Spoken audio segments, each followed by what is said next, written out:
There are new details today about the death of an Oklahoma teenager the day after a physical altercation in a school restroom. Nex Benedict, who was non-binary, attended high school in Owasso, a suburb of Tulsa. Police say that an investigation is ongoing. But Nex's death is raising concerns in LGBTQ+ communities and igniting fear in some families and among students who identify as queer. For a closer look, I'm joined now by our communities correspondent, Adam Kemp, who's been reporting on this story from Oklahoma. So Adam, let's begin, please, if you can just tell us a little bit more about Nex, about who this teenager was, and also what we know about the events that unfolded the day before Nex's death. Yeah, it's important to start the story that we don't know how Nex identified. What we do know is the teen was gender expansive. Nex was a 16-year-old sophomore student at Owasso High School. On February 7th, they were involved in an altercation with 3 other students in a school bathroom. Early indications, or early reports actually indicate that Nex had their head hit against the bathroom ground several times during that altercation, which lasted around 2 minutes before it was broken up by other students. All the students involved were then checked out by a school nurse. Nex was then taken by a family member to the hospital. Nex went home that evening, and the next day, medics responded to a medical emergency involving Nex, who was then later declared dead at a local hospital. Family and friends have described Nex as a gamer who loved to play Minecraft, a straight-A student, and a lover of animals, including a pet cat named Zeus. So Adam, what about from authorities and from the school district? What are we hearing from them about Nex's death? Right. Police did say that Nex's death, preliminary reports indicate that it was not the result of trauma. School officials have been tight-lipped so far on this, mostly because this case does involve juveniles.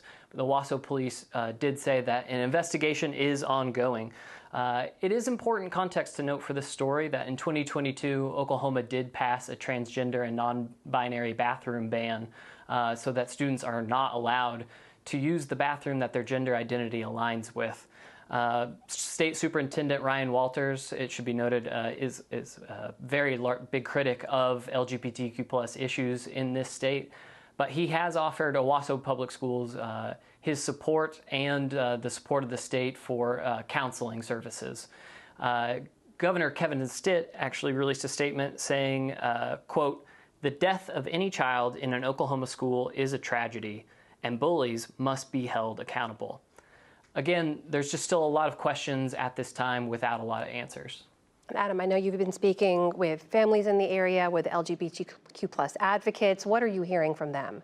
Yeah, right now it's a lot of fear from families that I'm hearing. Right now in the Oklahoma State Legislature, more than 50+ anti-LGBTQ+ bills have been introduced so far this session. That's the most of any state, according to the ACLU.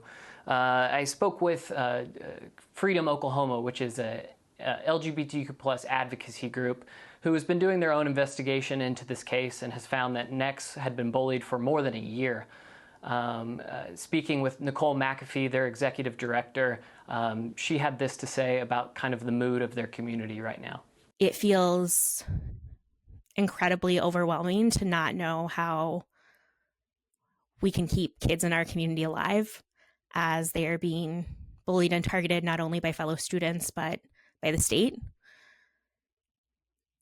We have a lot of teachers in that space who they themselves are queer or trans and non-binary and are grappling with whether they can keep doing this work or if they feel like their only option is to leave.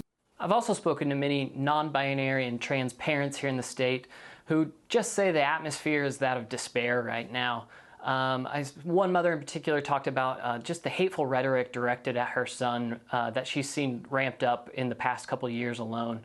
Right now, she's grappling with the idea of moving out of state and whether that's the best option to keep her son safe. So Adam, given all the questions, what can we expect to happen next? Yeah, Owasso police say an autopsy and toxicology report are forthcoming. We know that we don't know yet what the consequences could be for the students that were involved in the fight. We do know that Nex's family has hired an attorney and that vigils are being planned around the state for later this month.